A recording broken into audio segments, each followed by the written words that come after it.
നമസ്കാരം. വ്യാപാര കരാറിൽ ഇന്ത്യ അമേരിക്കയ്ക്ക് കീഴടങ്ങി. ട്രംപിനെ മോദിക്ക് പേടിയാണ്. ഇന്ത്യൻ കർഷകരെ മോദി അമേരിക്കയ്ക്ക് ബലി കൊടുത്തു. അമേരിക്കൻ കാർഷിക ഉൽപ്പന്നങ്ങളും പാലുൽപ്പന്നങ്ങളും ഇനി ഇന്ത്യൻ വിപണിയിലേക്ക് ഒഴുകിയെത്തും. ജനിതക പരിവർത്തനം വരുത്തിയ കാർഷിക വിളകളടക്കം ഇനി ഇന്ത്യൻ വിപണിയിലേക്കെത്തും. കഴിഞ്ഞ 2 ദിവസമായി പ്രതിപക്ഷം രാഹുൽ ഗാന്ധിയുടെ നേതൃത്വത്തിൽ സർക്കാരിനെതിരെ ഉന്നയിക്കുന്ന ആരോപണങ്ങളാണിത്. പക്ഷേ ആരോപണങ്ങൾക്കെതിരെ നരേന്ദ്രമോദി ഒരു വാക്കുപോലും ഇതുവരെ മിണ്ടിയിട്ടില്ല. എന്നിട്ടും ആരോപണങ്ങളുടെ ആയുസ് മണിക്കൂറുകൾ മാത്രമായിരുന്നു. സ്വാതന്ത്ര്യ ദിനത്തിൽ ചെങ്കോട്ടയിൽ നിന്നുകൊണ്ട് പ്രധാനമന്ത്രി രാജ്യത്തിന് നൽകിയ ഒരു വാക്കുണ്ട്. തൻ്റെ ജീവൻ പോലും അപകടത്തിലായേക്കാം, എന്നാലും രാജ്യത്തെ കർഷകരുടെയും ക്ഷീരകർഷകരുടെയും മത്സ്യത്തൊഴിലാളികളുടെയും കണ്ണീര് വീഴ്ത്തുന്ന ഒരു കരാറിനും സർക്കാർ മുതിരുകയില്ല എന്ന്. ശക്തമായ അമേരിക്കൻ സമ്മർദ്ദത്തെ അവഗണിച്ച് അദ്ദേഹം നൽകിയ ആ വാക്ക് പൂർണ്ണമായും പാലിച്ചുകൊണ്ടാണ് ഇന്ത്യ അമേരിക്ക വ്യാപാര കരാറിന് അന്തിമ രൂപമായത് എന്നാണ് സൂചന. പ്രതിപക്ഷത്തിൻ്റെ ആരോപണങ്ങൾ ഇതോടെ എടുക്കാച്ചരക്കായി മാറി. അമേരിക്കയുടെ നിരവധി ഉൽപ്പന്നങ്ങൾക്ക് ഇന്ത്യ ഘട്ടം ഘട്ടമായി തീരുവ കുറയ്ക്കുമായിരിക്കാം. നിരവധി അമേരിക്കൻ ഉൽപ്പന്നങ്ങൾക്ക് തീരുവ പൂർണ്ണമായും ഇല്ലാതാകുമായിരിക്കാം. എങ്കിലും ഇന്ത്യൻ കർഷകരുടെ താൽപ്പര്യങ്ങൾ സംരക്ഷിക്കപ്പെടുന്നുണ്ട്. ക്ഷീരമേഖല കരാറിൽ നിന്നും പൂർണ്ണമായും ഒഴിവാക്കി. ജനിതക പരിവർത്തിത കാർഷിക ഉൽപ്പന്നങ്ങളെ പൂർണ്ണമായും തടയുകയും ചെയ്തു. പകരം അമേരിക്കയിലേക്കുള്ള മൊത്തം കയറ്റുമതിയുടെ 45% ഉൽപ്പന്നങ്ങൾക്കും തീരുവ പൂർണ്ണമായും ഒഴിവാവുകയാണ്. കയറ്റുമതിയുടെ 1/3 ഭാഗത്തിൻ്റെ തീരുവ 50% നിന്നും 18% കുറയുകയാണ്. ലേബർ ഇൻറ്റൻസീവ് സെക്ടർ എന്നറിയപ്പെടുന്ന ഏറെ തൊഴിൽ ദിനങ്ങൾ സൃഷ്ടിക്കുന്ന ടെക്സ്റ്റൈൽസ്, തുകലുൽപ്പന്നങ്ങൾ, മറയിലുൽപ്പന്നങ്ങൾ തുടങ്ങി നിരവധി മേഖലകളുടെ തീരുവ 50% നിന്നും 18% കുറയുന്നത് ഇന്ത്യൻ വ്യാപാര മേഖലയ്ക്ക് പുത്തൻ ഉണർവ് നൽകും.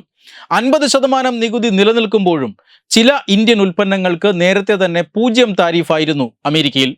Potential tariff adjustment for aligned partners PTAAP എന്ന പദ്ധതി പ്രകാരം മരുന്നുകൾ, മൊബൈൽ ഫോൺ, ചിലയിനം ധാതുക്കൾ, അമേരിക്കയിൽ വലിയ തോതിൽ ഉൽപ്പാദനമില്ലാത്ത ചില കാർഷിക ഉൽപ്പന്നങ്ങൾ എന്നിവയ്ക്കാണ് തീരുവ ഇല്ലാതിരുന്നത്.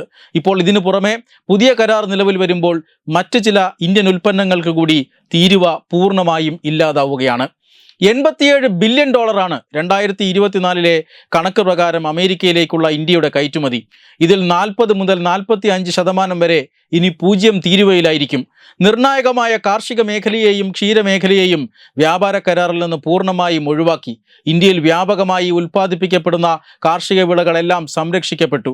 മാത്രമല്ല, നികുതി കുറച്ചതോടുകൂടി അമേരിക്കയിലേക്കുള്ള ഇന്ത്യൻ അരിയുടെയും സുഗന്ധവ്യഞ്ജനങ്ങളുടെയും ടെക്സ്റ്റൈൽ ഉൽപ്പന്നങ്ങളുടെയും കയറ്റുമതി വർദ്ധിക്കുകയാണ്. ഇത് കാർഷിക മേഖലയ്ക്ക് പുത്തൻ ഉണർവ് നൽകുന്ന തീരുമാനമാണ്. അല്ലാതെ പ്രതിപക്ഷം പ്രചരിപ്പിക്കുന്നത് പോലെ കർഷകർക്ക് ദോഷകരമായി ബാധിക്കുന്ന കരാറല്ല. ഇന്ത്യ തീരുവ കുറച്ചത് കാരണം ചില അമേരിക്കൻ ഉൽപ്പന്നങ്ങളും വിപണിയിലെത്തും. ജാം, ജെല്ലി, പഴച്ചാറുകൾ, തേയില, ഈസ്റ്റ്, ബീൻസ് തുടങ്ങിയവയാണവ. അത്തരം ഉൽപ്പന്നങ്ങൾ അമേരിക്കയ്ക്ക് മാത്രമല്ല, സ്വതന്ത്ര വ്യാപാര കരാർ ഉണ്ടാക്കിയ എല്ലാ രാജ്യങ്ങൾക്കും ഇന്ത്യ നികുതി ഇളവ് നൽകി തുറന്നു കൊടുത്തിട്ടുണ്ട്. $500 ബില്യൺ പർച്ചേസ് കമ്മിറ്റ്മെൻ്റാണ് മറ്റൊരു വിഷയം. അതായത് ഈ കരാർ നടപ്പിലാകുമ്പോൾ ഇത്രയും തുകയുടെ ഉൽപ്പന്നങ്ങൾ അടുത്ത 5 വർഷക്കാലം അമേരിക്കയിൽ നിന്ന് ഇന്ത്യ വാങ്ങണമെന്നാണ്.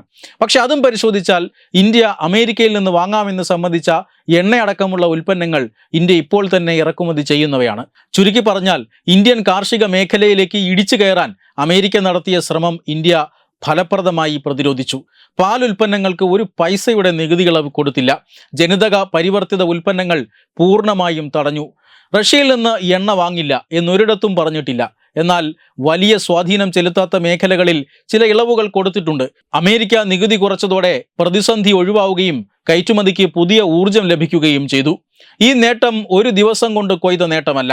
മാസങ്ങൾ നീണ്ട ചർച്ചകളിലുടനീളം അമേരിക്കയുടെ ഏകപക്ഷീയമായ നിലപാടുകളെ ശക്തമായി പ്രതിരോധിച്ചുകൊണ്ട് ഇന്ത്യൻ സംഘം രാജ്യത്തിന് വേണ്ടി പ്രധാനമന്ത്രി നരേന്ദ്രമോദിയും കേന്ദ്ര മന്ത്രി പീയൂഷ് ഗോയലും ശക്തിയുക്തം വാദിച്ചു. പലതവണ ചർച്ചകൾ വഴിമുട്ടി. നിരവധി തവണ അമേരിക്കൻ സംഘം പിണങ്ങിപ്പോയി.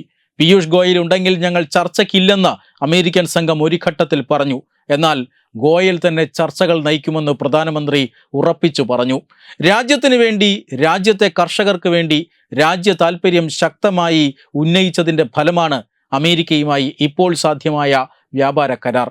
വിട്ടുവീഴ്ചകൾ ഉണ്ടായിട്ടുണ്ട്, പക്ഷേ അത് രാജ്യ താൽപ്പര്യങ്ങൾ സംരക്ഷിക്കുന്നതിലല്ല എന്ന് നമുക്ക് നിസ്സംശയം പറയാം. വെബ് ഡെസ്ക് തത്തുമൈ news. Brought you by Kerala AIDS control society. HIV AIDS സംബന്ധമായ സംശയങ്ങൾക്ക് 1097 എന്ന 24 മണിക്കൂറും പ്രവർത്തിക്കുന്ന ടോൾ ഫ്രീ നമ്പറിലേക്ക് വിളിക്കുക.